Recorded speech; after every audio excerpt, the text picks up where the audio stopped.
Everyone thought it was just another regular morning at Red Hollow International Airport. The usual shuffle of tired travelers, the crackle of overhead announcements no one really listened to, and the constant rolling of suitcase wheels echoing through the long terminal corridors. But what happened at Gate 14 that morning would leave scars deeper than any delayed flight or lost baggage claim ever could. It began not with a bang, but with a bark, a desperate, jarring, almost human-sounding cry that shattered the airport's dull hum and made people turn their heads. Officer Thatcher Monroe had heard plenty of barks in his 15 years as a K-9 handler, but nothing like this. His partner, Rocco, a 5-year-old German shepherd with more instincts than most of the agents on payroll, had gone rigid beside him. No growl, no warning signs, just a sharp, anguished bark that seemed to come from the pit of the dog's chest. He wasn't reacting out of aggression. It was something else, something closer to alarm, closer to panic. Thatcher scanned the crowd, eyes narrowing, trained to see patterns in chaos. And then he saw her. A woman in her 30s, tall, blonde, dressed in a long navy coat that did little to hide her heavily pregnant frame. She moved slowly, deliberately, weaving through the flow of passengers like she wasn't really part of it. She held 2 paper bags in her arms like a lifeline, and her face was too calm, not serene, vacant, detached, like she was somewhere else entirely. Thatcher clocked the oversized sunglasses, the soft slip-on shoes, the slightly too oversized coat that swallowed her shoulders, all carefully chosen to seem invisible, unremarkable. But there was something else, something behind those dark glasses. Even from 30 feet away, Thatcher could feel it. She was watching the dog, not the handler, not the badge, just the dog. Rocco barked again, louder this time, and lunged forward against the leash, his body stiff, his focus absolute. Thatcher barely managed to hold him back. The leash strained and Rocco whined in frustration, his paws scraping against the tile floor as he pulled toward her like he was tethered to something invisible.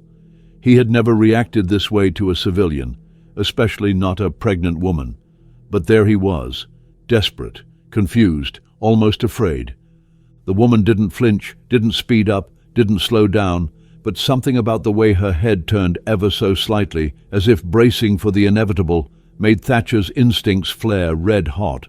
She wasn't surprised, she wasn't startled. It was like she had been waiting for this exact moment, waiting for the dog to find her, waiting to be caught. "Ma'am, I need you to stop for a moment," Thatcher called out, raising his voice just enough to cut through the noise. She didn't respond, just kept walking. 2 more steps, and then everything stopped. She collapsed, hard.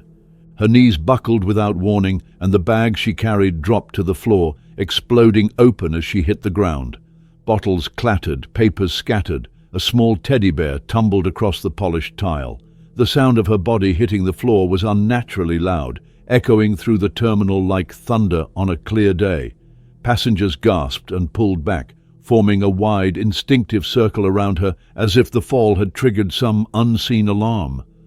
Rocco howled, a sound Thatcher had never heard from him before, not just barking now, mourning, urging, warning. Thatcher moved fast. Years of training kicked in. He knelt beside her, checking her vitals, already calling for EMTs over his shoulder. Her pulse was weak, breathing shallow. Sweat had formed on her temple, but her right hand lay open on the tile, fingers twitching slightly, and in her left she held something tightly clenched, a chain. Thatcher pried it gently from her hand. His own breath caught as the dog tags slid into view. He knew that name. Reese V. Monroe, his brother, dead for over 20 years, buried with honors, gone, or so he thought. But here, in the hand of a woman he'd never met, the truth was about to unravel, and it was already too late to stop what had been set in motion. The moment her body hit the ground, the world around her seemed to pause, not out of empathy, not out of shock, but because something deeper had shifted. Travelers froze mid-step. A mother pulled her child closer. A man dropped his coffee. Every sound in the terminal seemed to muffle beneath the weight of the moment. Officer Thatcher Monroe dropped to one knee beside the woman, instincts flaring like sirens. He'd seen fainting spells, seizures, even panic attacks on crowded travel days. But this wasn't that. This wasn't exhaustion. This wasn't pregnancy fatigue. This was something else. Her body hadn't crumpled. It had gone down like a puppet whose strings had been severed. Total collapse. But her face, it wasn't blank. It wasn't confused. There was something intentional in the way her head had turned before she went down, like she was protecting something, or bracing for what came next. The paper bag she carried had burst on impact.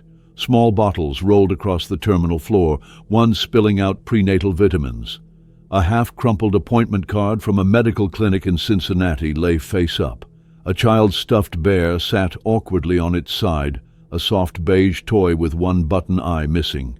Scattered documents, some handwritten, others stamped, formed a kind of breadcrumb trail around her body. But what caught Thatcher's attention was the sealed envelope that had slid several feet away. The corner was crinkled, and one side had picked up a smear of something reddish. It wasn't blood, too thin, too diluted. Ink? Maybe. But it was the single word scrawled across the front that made his throat tighten. Forgive me. Just that. Written in cursive, shaky and uneven, like it had been composed under immense pressure, or guilt. Rocco wouldn't leave her side. He circled her once, sniffing the air around her head and hands, then sat close, rigid, ears back, letting out a low, guttural whine that rattled in his chest. It wasn't fear, it wasn't even confusion, it was mourning, as if he understood something the rest of them hadn't yet caught up to. A medic team arrived in under 2 minutes, but to Thatcher it felt like 10. He gave them space, but never fully stepped back. He watched every movement, checked her pulse, watched the rise and fall of her chest. She was alive, but barely, pale, sweating. Her lips parted slightly like she wanted to say something but couldn't quite reach the words. One of the EMTs clipped her ID to the stretcher. Emily Kane, he read aloud. No record on her beyond the basic scan, no red flags, no alerts. Just a woman in her 3rd trimester, passing through an airport with nothing but personal effects and enough unease in her presence to make a dog bark like the world was ending. As they prepared to wheel her away, Rocco moved forward again, pressing his snout lightly to her palm, and Thatcher noticed something. Her fingers curled, barely, a twitch, but intentional. Then her lips moved silently. No sound, no air, but a word, one word. Reese. Thatcher stepped back like he'd been hit. His blood went cold. There was no way she could have known that name. No way she should have had those tags. Reese Monroe, his older brother, had died in action 21 years ago during a classified mission in the Middle East. Closed casket, funeral attended by half a dozen men in suits who never shared their names. Reese had been Special Forces, operating far outside the lines of anything Thatcher had clearance to know about. And when he died, the message was clear. Ask no questions, mourn, move on. But now, here in a public terminal, a woman was being loaded onto a stretcher, clutching his tags and whispering his name. Thatcher's hand moved on instinct. He reached down and picked up the sealed envelope from the floor and slipped it quietly into his coat pocket. He didn't even think about it, just knew it shouldn't be left for someone else to find. Whatever it contained wasn't for security, wasn't for airport protocol. It was meant for someone specific, and the way his heart was pounding in his chest, he had a sinking suspicion that someone was him.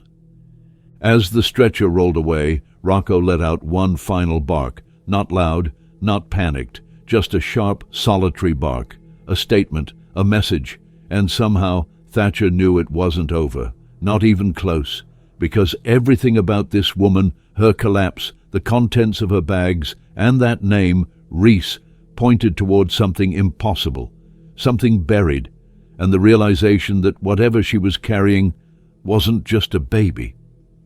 Thatcher sat alone in the break room, tucked away behind the main security checkpoint, fluorescent lights buzzing above him like a swarm of lazy flies. The envelope sat on the table in front of him, untouched, like it was daring him to open it. His fingers hovered above it, the paper now slightly wrinkled, the ink smudged in one corner where it had soaked up moisture from the cold tile floor. That single word on the front, "Forgive me," felt heavier now, like it had grown roots that twisted down into his chest. He wasn't supposed to have it. No one had asked him to take it, but instinct had moved faster than logic. And now, in the silence of the room, with no passengers, no barking dog, no emergency to distract him, there was only the envelope, and the weight of whatever waited inside. He took a breath, then another, slowly slid his finger under the edge of the flap and tore it open. The paper inside had been folded twice. It crackled softly as he unfolded it, revealing a single handwritten page. The moment he saw the writing, something inside him cracked. The slant of the letters, the erratic strokes, the way the uppercase R always curved too wide. It was unmistakable. This wasn't Emily's handwriting. It wasn't some nurse's scribble or a hastily written note from a panicked traveler. This was Rhys's, his brother's, his hand, his voice, his fear pressed into ink. He read the first line aloud, barely above a whisper. "If this reaches you, it means I failed." The words hit him like a body blow, not because of what they said, but because of who they came from. Rhys had been the unshakable one, the solid one, the one who could carry the weight of silence and never flinch under pressure. For him to write something like this meant something had gone terribly wrong. The letter continued, "She's not what they think. She's more. And if I'm gone, it means they're already closing in. I don't have time to explain it all, but you have to protect her, not just from them, from the truth, because once it finds her, once it wakes up, everything changes." Thatcher blinked, reread that sentence. Once it wakes up. What was it? The baby? Some condition? A code word? His stomach churned, memories tumbling back from a part of his life he thought he'd buried long ago. He remembered the night the call came in about Rhys's death, the lack of details, the fast funeral, the government-issued suit that handed him a folded flag but offered no answers. Just a closed casket, a cold goodbye, and silence. That silence had never made sense. Not really.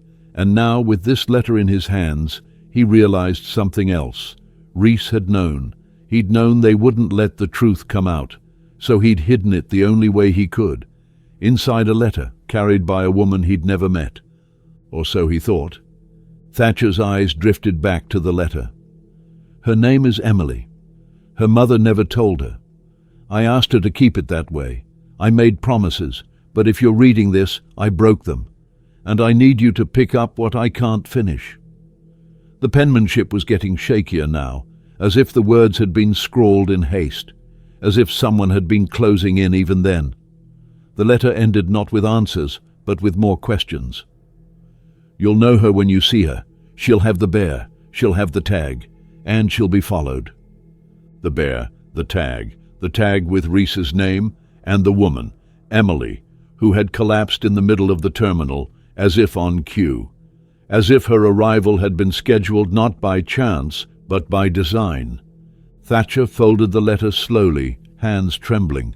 Rocco lay at his feet, unusually still, eyes tracking his every movement. The dog hadn't barked since Emily was wheeled away, but he was tense, watching, waiting, like he understood that something had shifted and it wouldn't shift back. A thought struck him, sharp and cold. What if Rhys hadn't died on a battlefield? What if that casket had been empty? Or worse, what if it hadn't been meant for burial, but for containment? He shook the thought away, too far, too wild. But even as he tried to reject it, something in his gut twisted tighter. The airport was still buzzing on the other side of the wall. Flights were boarding. Announcements droned on. Families reunited. Bags were lost. Lives carried on. But here, in this small room with this one fragile letter in his hand, something irreversible had begun. He could feel it. This wasn't about a fainting woman. This was about Rhys, about something Rhys had tried to hide, about something that had waited 20 years to come back into the light, and now that it had, there would be no going back. Emily Kane's eyelids fluttered open under the harsh white lights of the airport's medical wing, and for a moment she didn't move. Her body was stiff, heavy with exhaustion, but her mind raced in a way that felt almost foreign. It was like waking up inside a memory that didn't belong to her, everything slightly out of focus but charged with meaning. She turned her head and found herself not alone. Officer Thatcher Munro stood near the doorway, arms crossed, dog at his side, watching her like she was more than just a patient, like she was a puzzle that didn't quite fit together. And when she met his eyes, something between them shifted. "You asked for me," he said, voice low and even, though there was something underneath it. Caution, maybe even dread. She nodded slowly, her throat dry. "You're Thatcher Munro," she whispered. "You were his brother." The room felt colder in that instant. The words shouldn't have landed like that. Not from a stranger, not from someone who'd supposedly never met Reese. But she said it like it was fact, like she'd known it for years and only now was allowed to speak it aloud. "I never knew him," she added, almost apologetically. "Not really, but I've seen him. His photo. I know the name. I found the letter." Her hands trembled as she reached beneath the thin hospital blanket and pulled out a worn, aged envelope. The edges were soft with time, the corners bent. Thatcher recognized the shape before she even handed it to him. Another letter, same handwriting, same weight. But this one was older, much older. "My mother kept this hidden my entire life," she said, eyes locked on the envelope like it might vanish if she looked away. "She said it was dangerous, said it would only bring pain. I only found it after she died, 3 weeks ago." Thatcher took the envelope, careful not to crush it. His fingers brushed the flap, but he didn't open it. Not yet.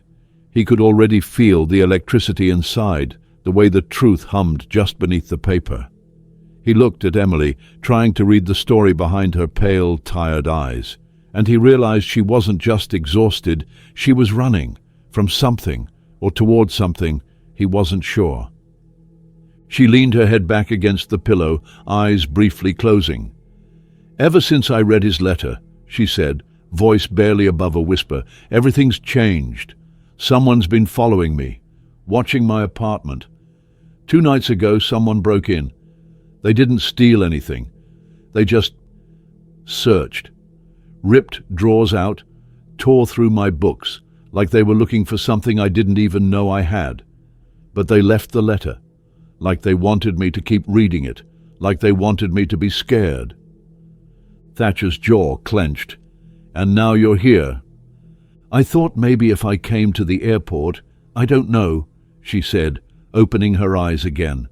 "I thought maybe he left something, a contact, a clue. I didn't expect a dog to find me before I even made it to the gate." He looked down at Rocco, who was sitting still, watching Emily the same way he had earlier, like he knew her, like he remembered something his handler didn't.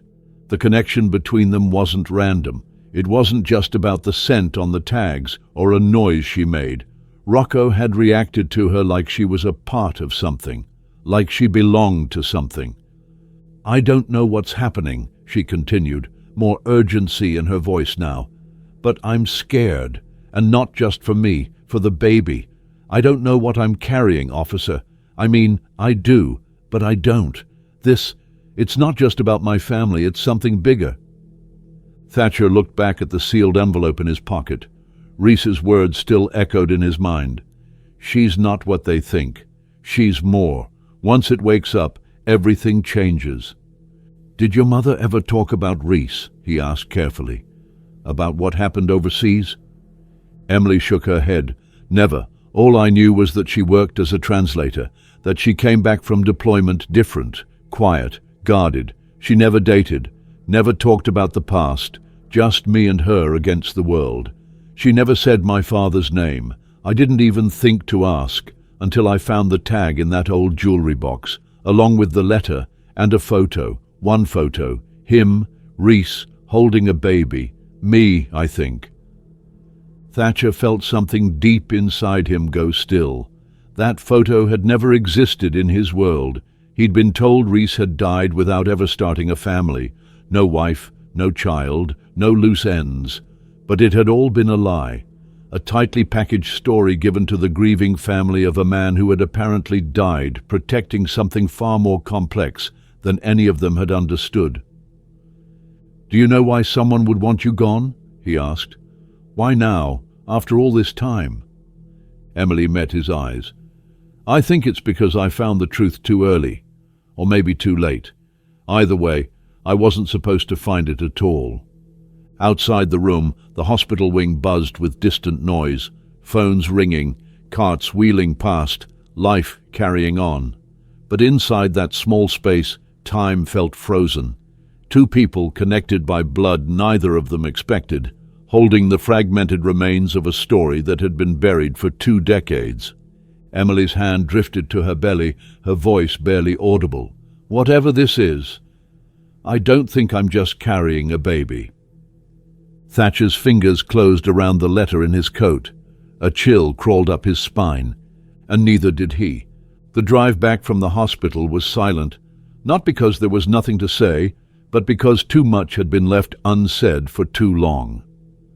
Thatcher kept one hand on the wheel, the other resting over the sealed envelope still tucked in the breast pocket of his jacket, burning against his chest like a second heartbeat.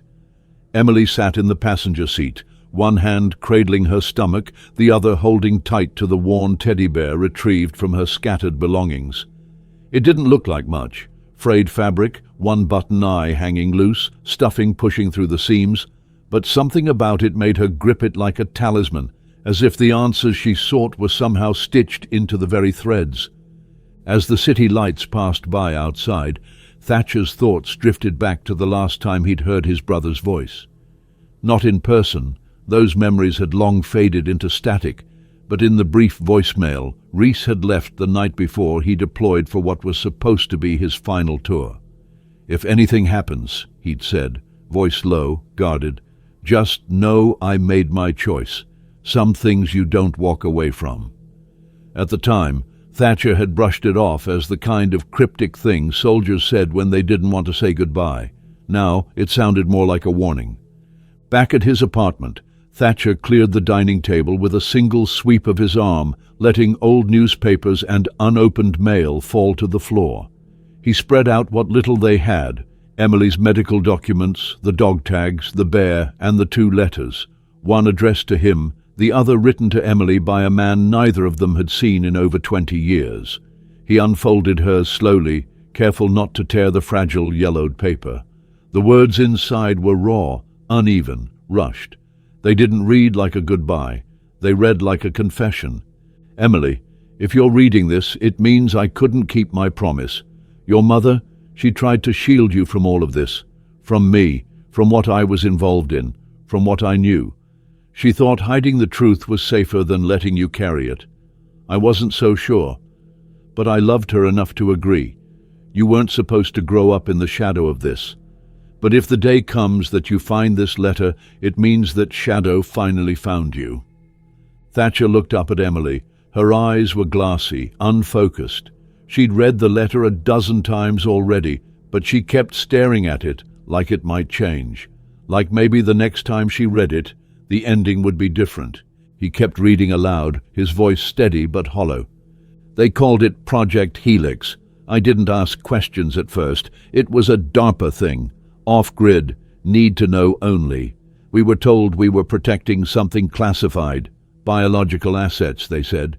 But it wasn't a virus. It wasn't a weapon. It was information, human, living. We weren't guarding a thing. We were guarding people, and one of them was your mother." Emily's breath caught. Thatcher paused. She wasn't just a translator, she was part of a trial, carried certain genetic markers, traits they believed could be passed on, intelligence, adaptability, resilience under psychological strain. She was monitored, watched, studied like she was a lab experiment in real time.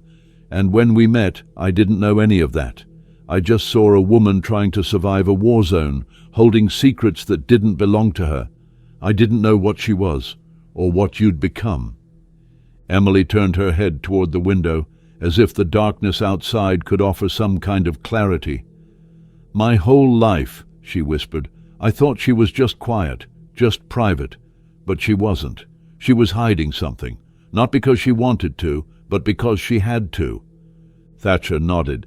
"And your father was trying to keep you from being used." "By the time I knew what they wanted," the letter went on, "it was too late. They'd already chosen her. They'd already chosen you. You were never supposed to make it to full term. They wanted to extract the data earlier, run it through simulations, start the cycle again. Your mother ran, disappeared. I covered her tracks the best I could, but they always knew she'd resurface, and when she did, they'd find you." Emily swallowed hard. "What do they want from me now? The baby?" Thatcher didn't answer right away. Instead, he picked up the dog tags and stared at the engraving, the familiar name, the dates, the blood type, the life reduced to a few characters on a piece of metal. "Maybe it's not just the baby," he finally said. "Maybe it's you. Maybe there's something inside you they can't replicate. Something they lost." Her voice was barely audible. "But I don't feel special. I don't feel like an experiment. I just feel broken." "That's exactly why they want you," Thatcher said. "Because they didn't build you to know what you are. They built you to be it." She looked at him, eyes sharp with something he hadn't seen before. Not fear, not sadness, something else. Awakening. "Then I need to know everything, every single thing he left behind." And so they went back through the letter again, line by line, word by word, until they reached the end. "You'll feel it before you see it. That's how you'll know it's real. If this letter finds you, trust only one person. My brother. He's the only one who knew what kind of man I became, and he's the only one who might still be able to protect you when I no longer can." Thatcher stared at the final sentence for a long time. He didn't feel worthy of that kind of trust. He hadn't been there when Reese needed him. He'd followed orders, believed the story, and walked away. But now, Emily was sitting across from him, carrying something no one understood, hunted by people who had planned for her existence before she was even born. And whether he was ready or not, the past had just stepped through the front door and handed him a second chance, not to change it, but to finally face it. The call came just after midnight.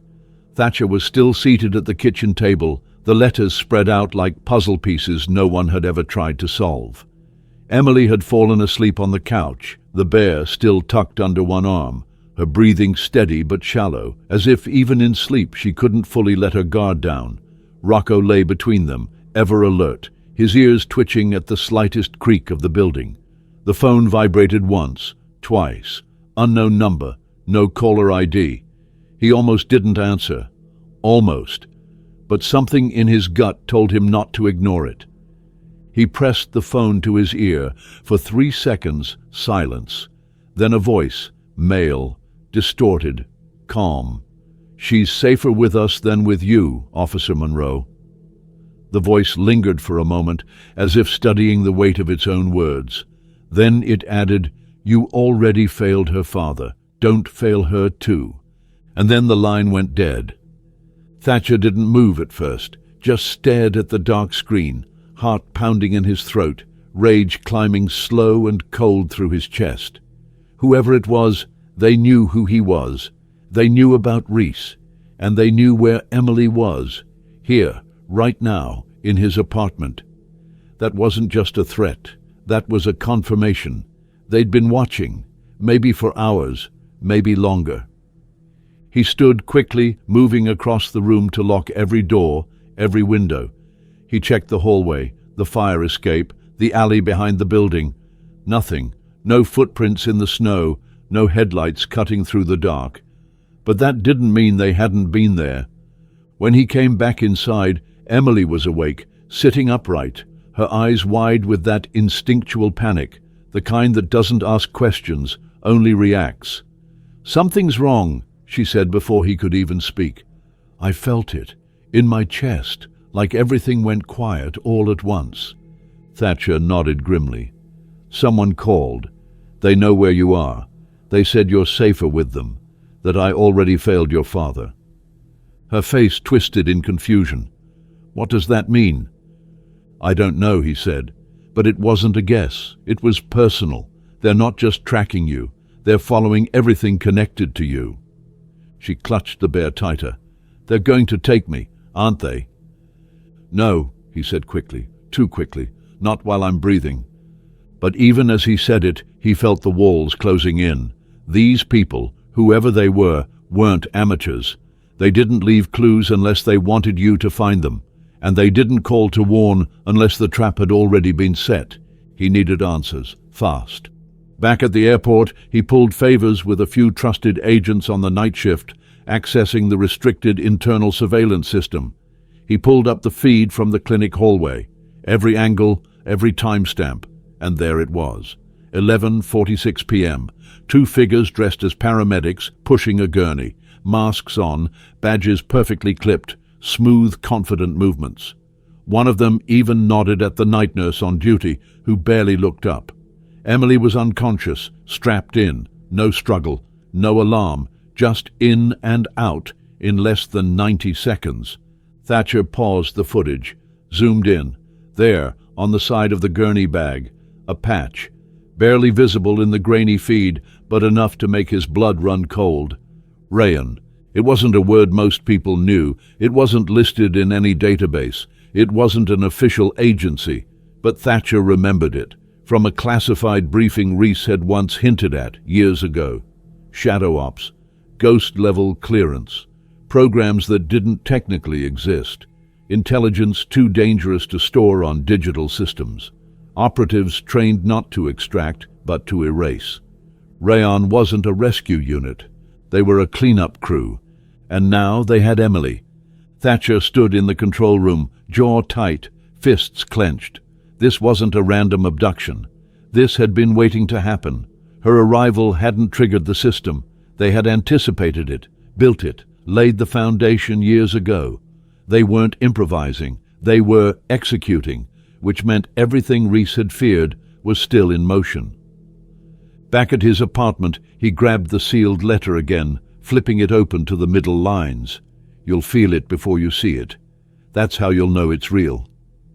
And then, more ominously, they don't want to silence her because of what she knows. They want to erase her because of what she is. The words struck different now. Rayan hadn't taken her to interrogate her. They weren't after a confession. They were after containment, and Emily was the container.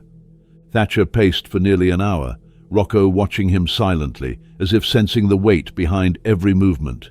He tried to think like them. Where would they take her? Not a hospital, not a police precinct.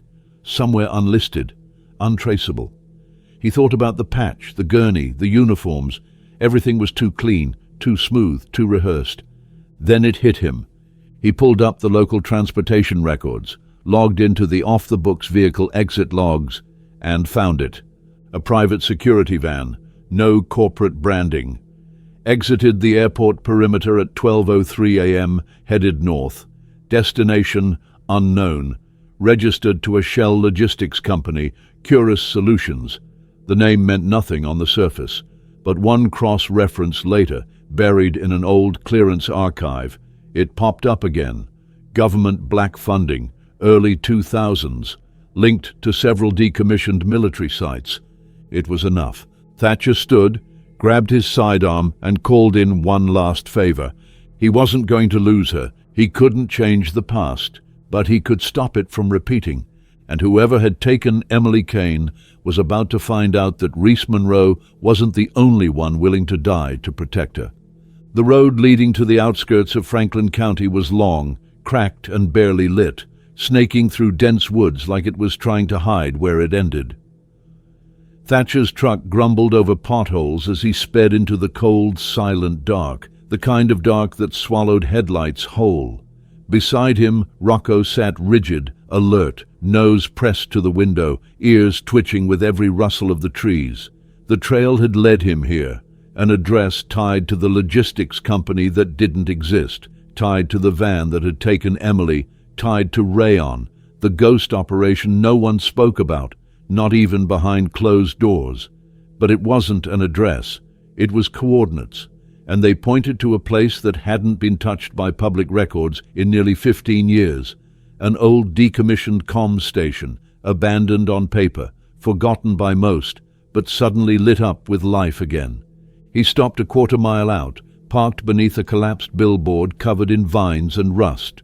No signs, no gate, just the silhouette of a building in the distance, squat and concrete, hunched like it was trying to make itself small. Thatcher stepped out into the night, every nerve on edge. No birds, no wind, just the crunch of his boots on gravel and Rocco's low growl rumbling beneath it. They approached the perimeter slowly, circling around the back where tall fencing had been cut and bent outward. Fresh. Someone had forced entry, but not just to get in, to make sure someone else could get out, or thought they could. From a ridge above the compound, he took out his scope and scanned the grounds. No patrols, no lights, but power was on. He could see faint hums of red glowing through the lower-level windows. Thermal sensors, automated security, the kind of setup meant to alert, not deter. Whoever was inside wasn't worried about outsiders. They were worried about her. He moved fast. Down the slope, across the broken lot, through a side access door that someone had clearly rewired to bypass the alarm. Inside, the air was dry, sterile, not dusty like an abandoned facility should be. This place hadn't just been reopened. It had been reactivated. He moved through corridors lined with exposed wiring, pipes hissing low steam, and faded safety posters curling off the walls. Rocco led the way, nose down, every step cautious but sure. The place smelled wrong, like chemicals, metal, and something older, the kind of smell that gets into your bones and tells you you shouldn't be there. Thatcher found the first sign of life in the security room. 2 guards, both down, not dead, sedated. One still breathing shallow against the console, a small puncture on his neck. Professional, silent. Whoever had taken them out didn't want blood, just quiet. But they left something else behind, a tablet, still powered on, still open to a system map of the compound's lower levels. One section was blinking red, Sublevel 3, Lab Wing B, access restricted. He didn't wait. Every step deeper into the compound made the air feel heavier. He passed rooms filled with abandoned tech, servers with panels ripped out, files half-burned in trash bins, old medical chairs stained and torn. This wasn't a lab anymore. It was a bunker, a vault, a prison. And then he heard it. A voice. Faint. Female. Weak. Emily. He moved faster now, following the sound through a maze of corridors until he found it. A reinforced door with a tiny glass window. Inside, she was strapped to a chair, arms bound, her head lolling forward, hair matted against her cheeks. Her eyes opened just enough to see him. He stepped back, heart slamming in his chest. She was alive, but barely. And not alone. Footsteps, behind him, smooth, controlled. He turned just as 2 men came into view, both armed, both dressed in black. One carried a stun baton, the other a silenced sidearm. "Step away from the door," the taller one said, his voice eerily calm. "You weren't supposed to find her. Not yet." Thatcher didn't flinch. "And yet, here I am."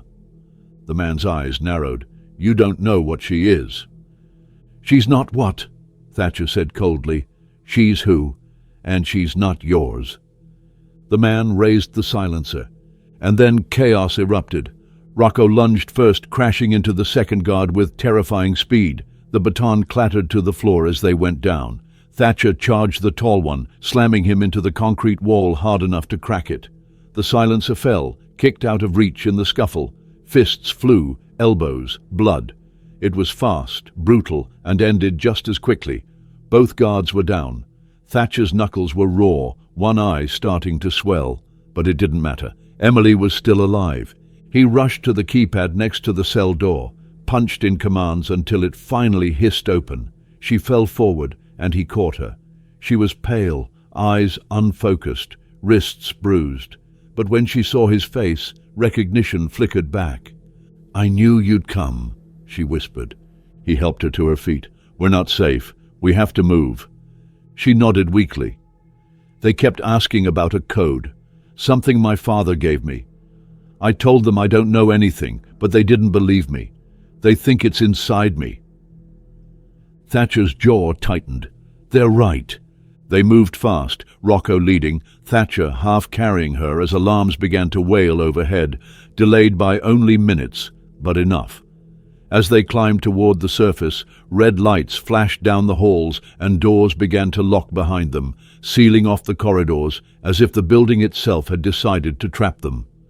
But they broke through the torn fence, into the woods, just before reinforcements could flood the lot. Back at the truck, Thatcher threw it into gear and didn't stop driving for miles. Only when the trees began to thin did either of them speak again. Emily, still clutching the bear in her lap, looked up at him with tired eyes and asked, "What now?" He glanced at her, then at the road ahead, endless and dark. "Now?" he said. "Now we find out why they're so afraid of what's in you." Because the truth wasn't buried. It was still breathing. They drove through the night, headlights cutting through the mist that clung low to the winding back roads of West Virginia. Neither of them spoke for a long time. Emily sat curled in the passenger seat, one hand gripping the worn teddy bear, the other tracing slow circles over the swell of her stomach as if trying to ground herself in something real. Her skin was pale, her lips dry, and though her eyes remained open, Thatcher could tell she was slipping in and out of awareness, physically present, but mentally caught between fragments of memories that didn't quite feel like her own. Every now and then she would glance out the window with a sudden jolt, as if expecting someone or something to be watching. She didn't say it out loud, but he knew she felt it too. Whatever had happened in that facility wasn't over. It had started something, stirred something, and it wasn't going back to sleep. Thatcher kept his eyes on the road, one hand on the wheel, the other resting just above his sidearm. Rocco lay in the back seat, head lifted, eyes unblinking, locked on Emily, as if waiting for a signal only he would recognize. The dog hadn't left her side since the escape, not once, not even to eat or drink. It wasn't just loyalty anymore, it was something deeper, older, a recognition that bypassed training and went straight to instinct, and that scared Thatcher more than he wanted to admit. They reached the safe house just before dawn, a forgotten ranger station buried in the hills, accessible only by a narrow dirt path that hadn't seen traffic in years. It had been provided by someone Thatcher hadn't spoken to in over a decade, Cassandra Voss, former recon specialist, a ghost in every database, someone you called only when you didn't trust anyone else. She was already waiting inside. The moment Thatcher opened the door, she stepped forward, eyes flicking from him to Emily to the dog, taking it all in without a word. She looked older now, not weaker, sharper, like iron left in the cold too long. Her voice was calm but edged. "You weren't supposed to call this number unless it was the end of the world." He just nodded. "Might be." Cassandra looked at Emily, then back at him. "Is this her?" Emily managed a small nod. "I think so." They got her inside, settled her on the worn couch in front of a stone fireplace that hadn't been used in years, and built a fire from dry logs stacked in the corner. The warmth helped. Color slowly returned to her face. Her hands stopped shaking, but her eyes, those didn't change. They stayed wide and unblinking, like she was still trying to wake up from something no one else could see. Cassandra pulled out a steel case from beneath the floorboards and spread its contents across the wooden table. Satellite maps, blacked-out documents, a flash drive with no label, and a burner laptop that had never touched a Wi-Fi signal. She glanced at Thatcher. "Tell me everything." And he did. From the barking dog at the terminal to the sealed envelope with Reese's handwriting, from the hospital to the abduction, from Rayon to the blood-stained lab they'd barely escaped. Every word etched deeper lines into Cassandra's expression. She didn't interrupt once, just listened, piecing it together like someone solving a puzzle they hadn't seen in 20 years. Finally, she opened the flash drive. What loaded wasn't a file, but a live interface, encrypted, coded, and pulsing with a heartbeat-like rhythm. At first, it looked like gibberish, but then Emily stood slowly and walked toward the screen. Her eyes locked on the data. Her breathing changed. She leaned forward and said, "That's not random." Cassandra turned. "What do you see?" Emily's voice was steady now, but distant. "It's not data. It's a signal, a sync. Something's trying to connect." "To what?" She didn't blink. "To me." Silence fell over the room like a blanket of ice. Even Rocco sat up straighter. Cassandra leaned in, typed something, decrypted a second layer of code. The interface shifted. A new file blinked to life. Project Helix, subject profile, Kane, Emily V. Beneath it, anomalous neural activity detected. Subject approaching activation threshold. Thatcher's voice dropped. "Activation?" Cassandra exhaled. "It's real. Reese wasn't just protecting her. He was hiding her from a system that was waiting for her to reach a certain biological state. They didn't need her to know anything. They just needed her to exist long enough for her body to catch up to the code." Emily stepped back. Her hands were shaking again, but this time from something else. "So what happens when it activates?" "We don't know," Cassandra said quietly. "No one ever made it this far." Thatcher looked at Emily. "Until now." The room felt smaller somehow. The fireplace crackled, but it didn't warm anything. Outside, the wind picked up, whistling through the trees like a warning. Emily sat again, her voice barely above a whisper. "I can hear them." Cassandra froze. "Who?" Emily shook her head slowly. "I don't know, but they're not strangers. They feel like echoes, like memories that belong to someone else, but I feel them like they're mine." Thatcher moved to sit across from her. "Could they be the others?" She met his gaze, eyes glassy. "What others?" "You weren't the only subject." Cassandra brought up the rest of the file. There it was, clearly listed under the Helix Project banner. 5 subjects. Emily was one. The others were blank, just codes. 6A-02 through 6A-05. Locations unknown. Status, dormant or terminated. Emily whispered, "They're not dormant anymore." A cold shiver ran down Thatcher's spine. "They're waking up." Cassandra snapped the laptop shut. "Then we have a problem, because if they're waking up, Rayon already knows, and they'll want to control them or kill them before they activate like she did." Thatcher stood. "So, what do we do?" Cassandra didn't hesitate. "We find them first." Emily looked at the fire, her face reflected in the glass screen of the laptop, glowing with the same quiet intensity as the flames. "They're not ready," she said. Thatcher nodded. "Then we get them ready." Because this wasn't about a runaway experiment anymore.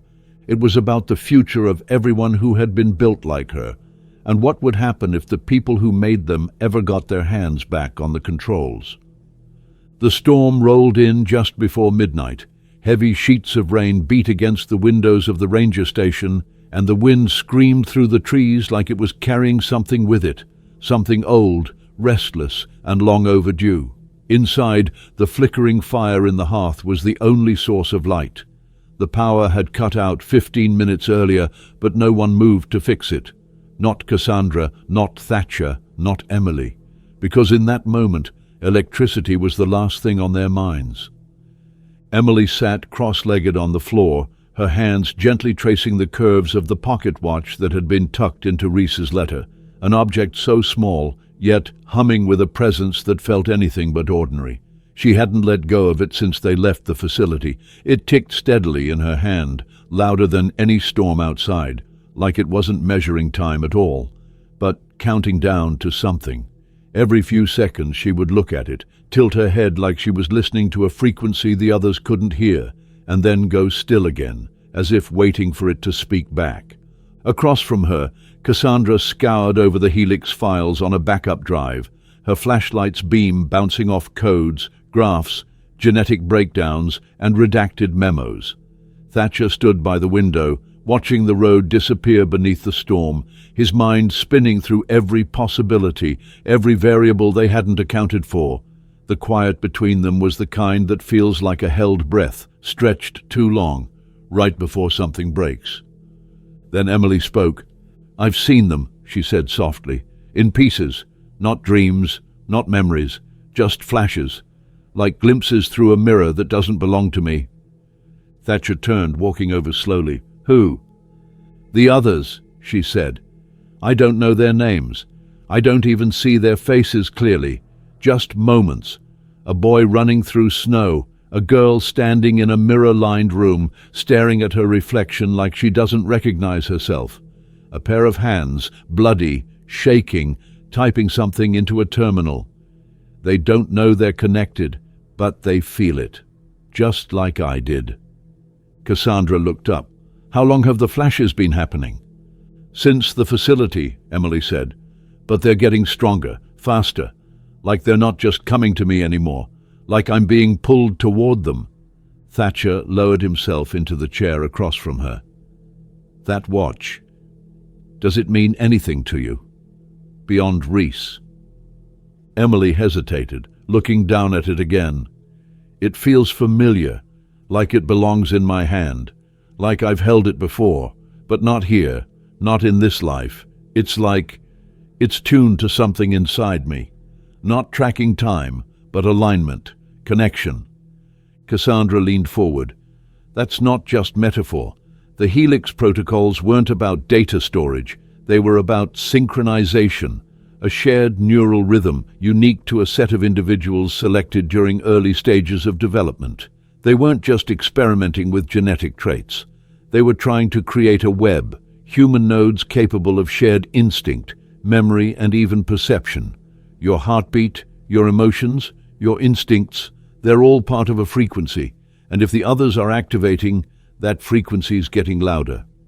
Emily tightened her grip on the watch. "Then this isn't a clock?" "No," Cassandra said. "It's a key." Thatcher stood again, walking toward the table where the maps were spread. "Then we need to know where it's pointing." Cassandra brought up the decrypted flash drive again and isolated the signal Emily had synced with earlier. It pulsed once, then split. 5 points lit up on the map, each tagged with a different code. Emily's was already known, but one of the others blinked, then shifted. "It moved," Cassandra said, her voice suddenly sharp. "One of them's no longer dormant." Thatcher leaned in. "Where?" "Oregon, Mountain Territory, Northwest Quadrant, near a small town called Silver Pines." Emily's eyes widened. "The snow, that boy, I saw it earlier tonight. He was bleeding, scared, running. That's not a memory. That's now." Cassandra zoomed in on the map. "We've got an exact coordinate, but not for long. Once the activation signal stabilizes, Rayon will get it too. If they're tracking pulses like we are, they'll know within hours." Thatcher didn't hesitate. "Then we move now." Emily stood almost on instinct, swaying slightly, but her posture had changed. Her eyes were clearer, sharper, not the same woman who had collapsed in an airport terminal days ago. There was something new in her now, a gravity.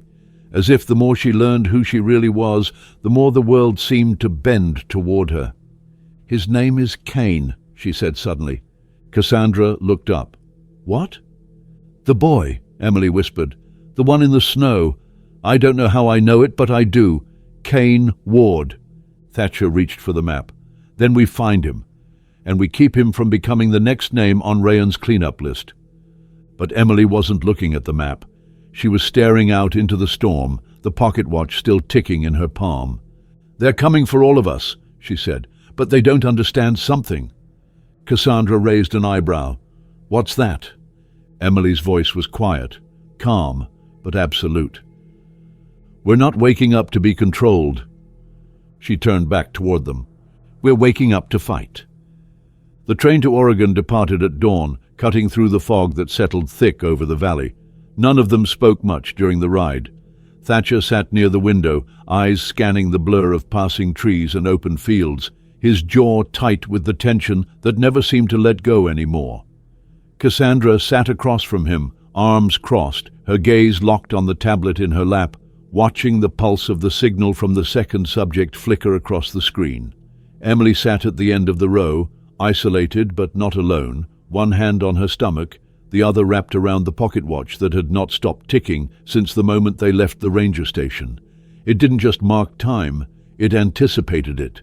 Each tick was a step closer to something she couldn't fully name, but could feel building inside her like pressure behind a dam. She hadn't slept, not really. When she closed her eyes, the flashes came stronger now, clearer, not just glimpses, but feelings. A boy in a small wooden cabin, snow pressed up against the window, blood on his hands, panic in his breath, the hum of something mechanical beneath the floor, then silence, a terrible, waiting silence. And she knew, somehow, he wasn't just another name on the list. He was part of her, wired in, linked through something deeper than biology. She could feel his fear like it was her own. She leaned forward, elbows on her knees, and whispered his name again. Kane. It wasn't guesswork. It was memory, but not hers. Shared, tangled, impossible to explain. Somewhere in the back of the train car, Rocco sat quietly, watching her. Not like a guard dog anymore, but like a creature waiting for its orders from something instinctive, ancient. He hadn't barked or growled since the facility. He didn't need to. He understood. And that, more than anything, made Thatcher nervous. Cassandra glanced up from the tablet. Signals holding steady. He's moving, but not far. Last marker put him 15 miles outside Silver Pines. Rural zone, mountain terrain. If he's running, he's not doing it with a plan. Just survival instincts. Emily looked up. He thinks they're coming for him. He doesn't know who. He just knows he has to move. That's what he does when he's afraid. He runs. Cassandra nodded. Good instincts, bad outcome. Rayon's faster. Thatcher leaned forward. Then we need to get there first. By the time they arrived at the outskirts of Silver Pines, the snow was thick on the ground, the sky a dull grey slate hanging heavy with the promise of more. The town was quiet, too quiet. One road in, one road out. Surrounded by dense forest and steep elevation, the kind of place people moved to when they wanted to disappear. But that kind of isolation only worked when the people looking for you didn't already know your name. They parked just off the highway, leaving the SUV hidden behind an old ranger trail barrier. From there, they moved on foot. Rocco led, his steps light, deliberate, his nose twitching against the cold air. Cassandra followed close behind, scanning the terrain with eyes that had once hunted insurgents in desert compounds. Emily was in the middle, breathing hard but steady, the ticking of the watch audible even in the silence of the trees. Thatcher brought up the rear, his hand never far from his weapon. They moved through the woods until they found it, an old cabin, small and unlit, tucked against the curve of a frozen stream. Snow covered the roof, drifted high against the door. No footprints, no movement, just stillness. Thatcher raised a hand, signaling for silence. Then they heard it, a low creak, the sound of floorboards shifting under weight. Someone was inside. Cassandra took position. Thatcher moved forward and knocked once. No answer. He knocked again, louder this time, and then a voice, young, shaking. Go away. Kane, Emily said, stepping forward before anyone could stop her. You don't know me, but I know you. I've seen you. I've felt what you're feeling right now, and I know you're scared. But we're not here to hurt you. Silence, then a slow, cautious unlocking of the door. It creaked open, and there he was, 17, maybe 18, pale and sweating, a bandage hastily wrapped around his forearm, dark eyes wide with fear. Emily stepped into the doorway and looked at him the way you'd look at someone you hadn't seen in years, but had never really met. You're not crazy, she said. You're waking up, like I did.